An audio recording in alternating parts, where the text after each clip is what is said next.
Hello everyone, स्वागत है आपका हमारे यूट्यूब चैनल एप्पल क्लासेस पर। आज की इस क्लास में हम क्लास 8 की जो ज्योग्राफी पढ़ रहे थे उसी सीरीज को आगे जारी रखेंगे। अध्याय 5 है उद्योग यानी कि इंडस्ट्रीज।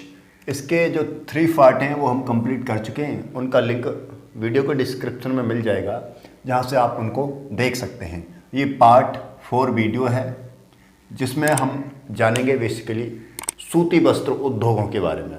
जैसा कि पिछली क्लास में हमने लोहा इस्पात उद्योगों के बारे में जाना था कि पूरी दुनिया में कहाँ कहाँ पर लोहा उत्पादक उद्योग हैं, इसी तरह से इस क्लास में हम जानेंगे सूती वस्त्र उद्योग के बारे में। कौन कौन सी वो दिशाएं होती हैं जहाँ पर सूती वस्त्रों को स्थापित किया जाता है, कौन कौन सा रॉ मटेरियल सूती वस्त्र उद्योग में प्रयोग किया जाता है, इन सभी के बारे में हमें यहाँ पर जानना है।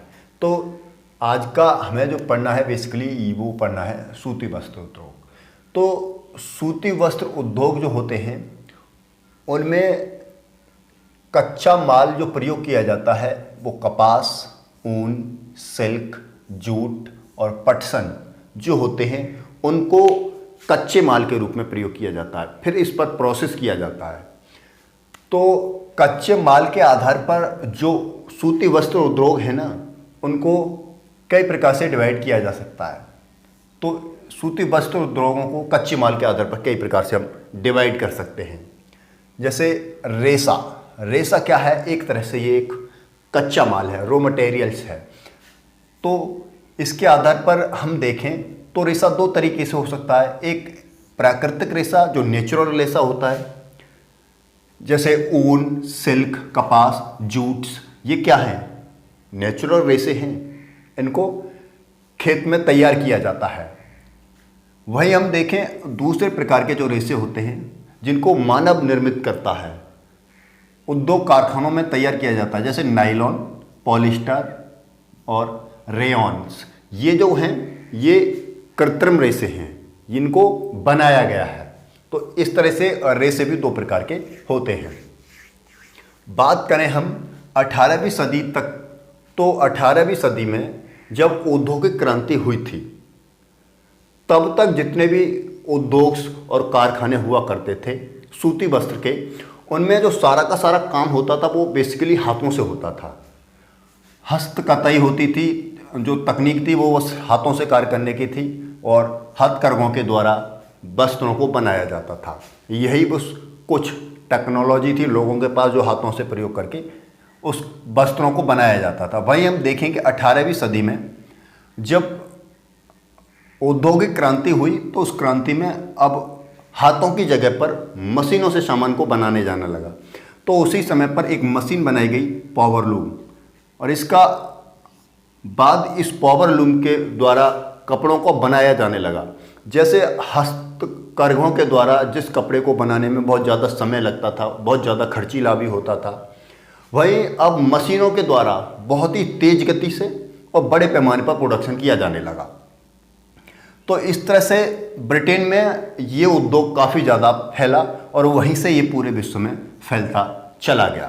तो जब हस्तकलाओं की जगह पर बड़ी बड़ी मशीनों ने उनका स्थान ले लिया तो ये जो सूती वस्त्र उद्योग है बड़े पैमाने पर फैलने लगा। सूती वस्त्र उत्पादक के देशों की बात करें, सूती वस्त्र के जो बड़े बड़े उत्पादक देश हैं जहाँ पर सूती वस्त्र उद्योग के कारखाने हैं, तो वो कहाँ कहाँ पर हैं? नंबर 1 भारत हमारे देश में है, चीन में भी हैं, जापान में भी हैं और यूएसए में भी हैं। ये दुनिया के वो टॉप कंट्रीज हैं जहाँ पर सूती वस्त्र उद्योग सबसे अधिक मात्रा में पाए जाते हैं। हम भारत की बात करें तो भारत में जो सूती वस्त्र उद्योग है वो अत्यंतम उत्तम कोटि का हुआ करता था और सूती वस्त्रों के निर्माण के लिए ये बहुत ज़्यादा विश्वविख्यात था। ब्रिटिश शासन के समय क्या होने लगा कि अब ब्रिटेन में औद्योगिक क्रांति हो चुकी थी, तो वहाँ मशीन से जो कपड़े बनकर आते थे अब वो भारत में बन के आने लगे, जिसके कारण हाथ से जो कताई और बुनाई के द्वारा जो वस्त्र बनते थे अब वो धीरे धीरे बंद होने लगे। वहीं हम देखें हमारे देश में ढाका का जो मलमल था, वहीं मछलीपट्टनम की जो छीट थी वो बहुत ही ज़्यादा बेस्ट क्वालिटी की हुआ करती थी, अच्छी होती थी। वहीं कालीकट का केलिको, सूरत और बड़ोदरा का सुनहरी जरी, ये इसकी डिजाइन और इसकी क्वालिटी इतनी बेहतरीन होती थी कि ये पूरी दुनिया में विश्वविख्यात थे। इनकी मांग दुनिया के हर देशों में हुआ करती थी। इतना बेहतरीन क्वालिटी का जो सूती वस्त्र हमारे देश में तैयार किया जाता था। हाथ से बना होने के कारण ये जो है बहुत ज़्यादा महंगा, कॉस्टली होता था। एक तो एक टाइम कंज्यूमिंग था, क्योंकि सारा का सारा प्रोसेस हाथ से किया जाता था, जिससे इसको बनाने में समय लगता था, जिसके कारण इसकी कॉस्ट भी ज़्यादा हो जाती थी, क्योंकि इसमें मेहनत ज़्यादा लगती थी। तो इसके कारण जो हथकरघों से जो कपड़े बनाए जाते थे वो काफ़ी ज़्यादा कॉस्टली हो जाते थे। इसी कारण हमारे भारतीय जो वस्त्र उद्योग हैं, जो हाथों से चलाए जाते थे, हाथों से बनाए जाते थे, वो ब्रिटेन से यूरोप में जो उद्योग क्रांति हो चुकी थी, वहाँ पर मशीनों से जो कपड़ा बनकर जब भारत में आने लगा तो उससे ये प्रतिस्पर्धा नहीं कर पाए, क्योंकि वो मशीनों से बन के आ रहा था, बहुत ही ज़्यादा सस्ता था और क्वालिटी भी उसकी ठीक ठाक थी, जिसके कारण भारतीय हथकरघे जो थे उन वस्त्र उद्योगों से टक्कर नहीं ले पाए और धीरे धीरे वो ख़त्म होते चले गए। बात करें 1884 की, तो 1884 में भारत में पहला सफल यंत्रीकृत मिल जो है स्थापित किया गया था। कहाँ स्थापित किया गया था? मुंबई में। यानी कि पहला सफल, यानी इससे पहले कोई और मिल लग चुका था क्या? हाँ, एक और मिल लगाया गया था। वो मिल लगाया गया था 1818 में। बोले तो कहाँ लगाया गया? लगाया गया था कोलकाता में। कहाँ?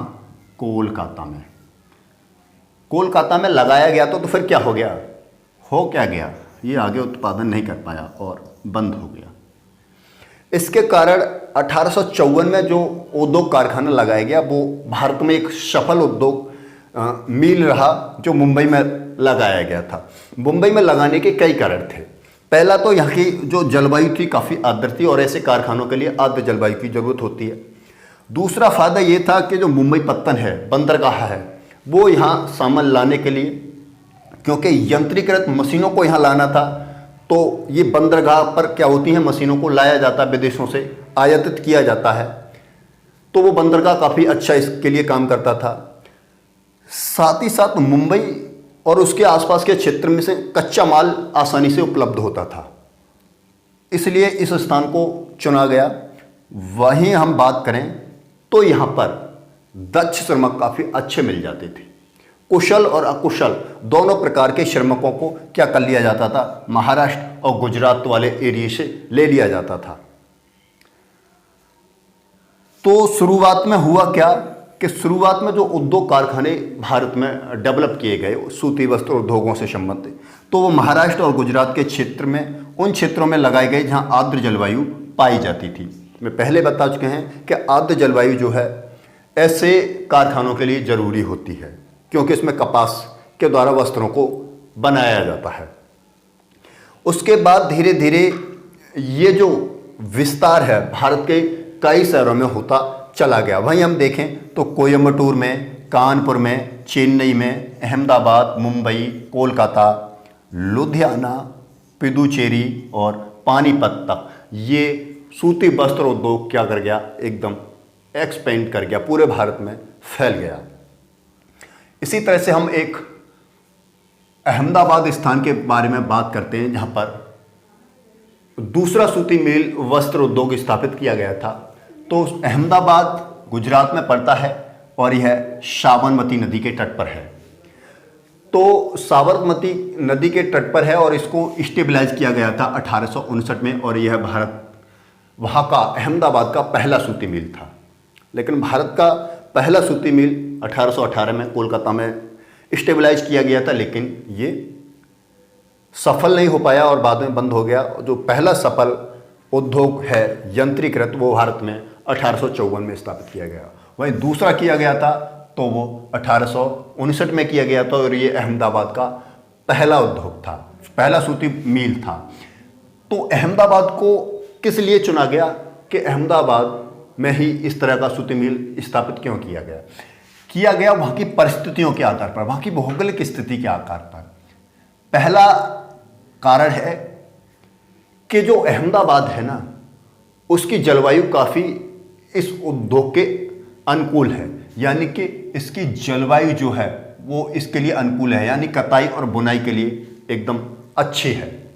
साथ ही साथ यहाँ पर कच्चा माल जो है आसानी से मिल जाता है, क्योंकि अहमदाबाद और उसके आसपास के जो क्षेत्र हैं उसमें कपास बड़े पैमाने पर उत्पादित की जाती थी, तो वहाँ से इस उद्योग को कच्चा माल आसानी से मिल जाता था। भाई बात करें हम भूमि की, तो अहमदाबाद और उसके आसपास में बहुत सारा प्लेन्स सपाट एरिया है जो एक कारखाना स्थापित करने के लिए आसानी से उपलब्ध होता है। और श्रमिकों की बात करें तो अहमदाबाद और गुजरात और महाराष्ट्र के आसपास के जो क्षेत्र हैं, जैसा कि हमने पिछली बार में भी डिस्कस किया, तो वहाँ के जो कुशल और अकुशल जो श्रमिक हैं आसानी से इन उद्योगों में काम करने के लिए मिल जाते थे।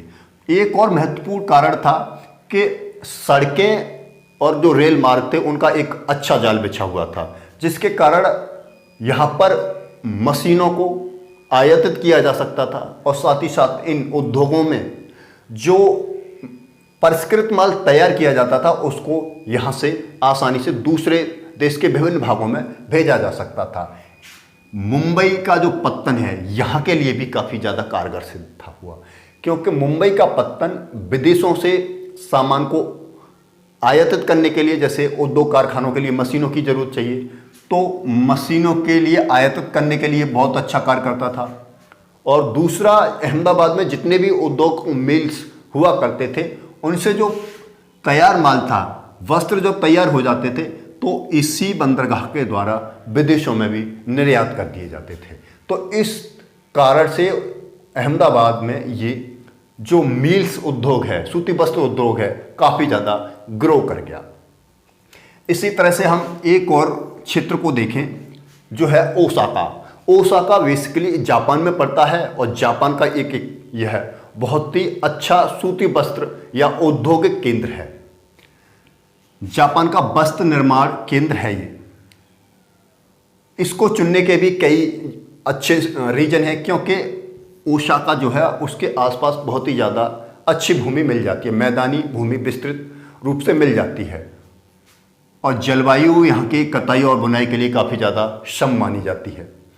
यहाँ पर जल की ज़रूरत जब कारखाने को होती है तो योडो नदी बहती है, योडो नदी के किनारे ही ओसाका है, तो ये उस नदी से क्या कर लेती हैं, कारखाने वाले पानी ले लेते हैं। और श्रमिक की बात करें तो यहाँ पर अच्छे खासे श्रमिक भी मिल जाते हैं, जिसके कारण ओसाका में ये वस्त्र निर्माण उद्योग जो हैं बड़े पैमाने पर फले और फूले। साथ ही साथ यहाँ पर कच्चे माल की प्रॉब्लम आती है, क्योंकि सारी चीज़ें, सारी सुविधाएं हैं, लेकिन यहाँ पर कच्चा माल नहीं होता, यानी कि कपास, जूट, पटसन्स जो होते हैं वो यहाँ पर नहीं होते। इनका ये आयातित करता है, दूसरे देशों से इनको मंगाता है, क्योंकि खुद के देश में ये नहीं है। तो ये कहाँ से मंगाता है? भारत से मंगाता है, चीन से मंगाता है, यूएसए से मंगाता है। इन बड़े बड़े देशों से ये क्या करता है, अपने लिए रॉ मटेरियल्स का आयातित करता है और उसके बाद जब वो माल तैयार हो जाता है तो उनका निर्यात करता है, दूसरे देशों में भेज देता है। हम देखें कि जापान के पास इतने संसाधन नहीं है, फिर भी वो अपनी टेक्नोलॉजी के आधार पर बहुत सारी चीज़ों को आयातित करता है और उनका जब अपने उद्योग कारखानों में निर्माण करता है तो वो बहुत ही ज़्यादा अच्छी क्वालिटी की होती हैं, जिसके कारण जापान की वस्तुएं दुनिया भर में बहुत ज़्यादा मशहूर होती हैं। तो ये जो माल है उच्च गुणवत्ता का होता है और काफ़ी ज़्यादा सस्ता होता है, जिसके कारण दुनिया भर में जापान का माल काफ़ी टिकाऊ स्थिति में रहता है। साथ ही साथ हम ये देखें कि जो ओसाका है वहाँ पर ये सारे वस्त्र निर्माण उद्योग तो थे ही थे, साथ ही साथ कुछ और उद्योग भी वहाँ पर स्थापित होने लगे, जैसे लोहा इस्पात उद्योग, मशीनरी उद्योग, जहाजरानी उद्योग, ऑटोमोबाइल्स उद्योग और विद्युत के उपकरण बनाने वाले उद्योग और सीमेंट कारखाने। इस तरह से यहाँ पर अब बड़े पैमाने पर औद्योगिकरण होने लगा। तो ये जापान का एक बहुत ही बड़ा औद्योगिक केंद्र भी है। इसी तरह से हमारा जो अहमदाबाद था वो भी एक बहुत बड़ा हब हुआ करता था, लेकिन हाल ही के कुछ समय में हम देखें तो वहाँ पर जो सूती मिल है वो काफ़ी ज़्यादा परेशानियों से जूझ रहे हैं। पहला तो ये है कि उनकी परेशानियों का कारण कि अब देश के और अन्य हिस्सों में बड़े बड़े सूती मिल्स, उद्योग, कारखाने स्थापित हो गए हैं। दूसरा, जो अहमदाबाद में सूती मिल उद्योग थे उनमें जो मशीनरी फिट थी वो काफ़ी ज़्यादा पुरानी तकनीक की थी, पुरानी प्रौद्योगिकी की थी। लेटेस्ट तकनीकी के साथ उनमें परिवर्तन नहीं किया गया, जिसके कारण अब ये जो अहमदाबाद सूती वस्त्र उद्योग के रूप में बहुत कम जाना जाता है। वैसे तो ये काफ़ी अच्छा सूती मिल उद्योग के लिए जाना जाता था। तो इस तरह से हमने देखा कि सूती मिल उद्योगों को स्थापित करने के लिए किस किस चीज़ की ज़रूरत होती है। तो अब आप समझ गए होंगे एक सूती मिल उद्योग के लिए क्या क्या ज़रूरत होती है। तो आई होप कि आपको ये क्लास काफ़ी अच्छी लगी होगी। अगर ये क्लास अच्छी लगी है तो हमारे चैनल को आप सब्सक्राइब कर सकते हैं, अपने फ्रेंडों के साथ शेयर भी कर सकते हैं। इससे हमें मोटिवेशन मिलता है और अच्छी वीडियो बनाने का, आपके लिए और अच्छा करने का। सो थैंक यू, धन्यवाद।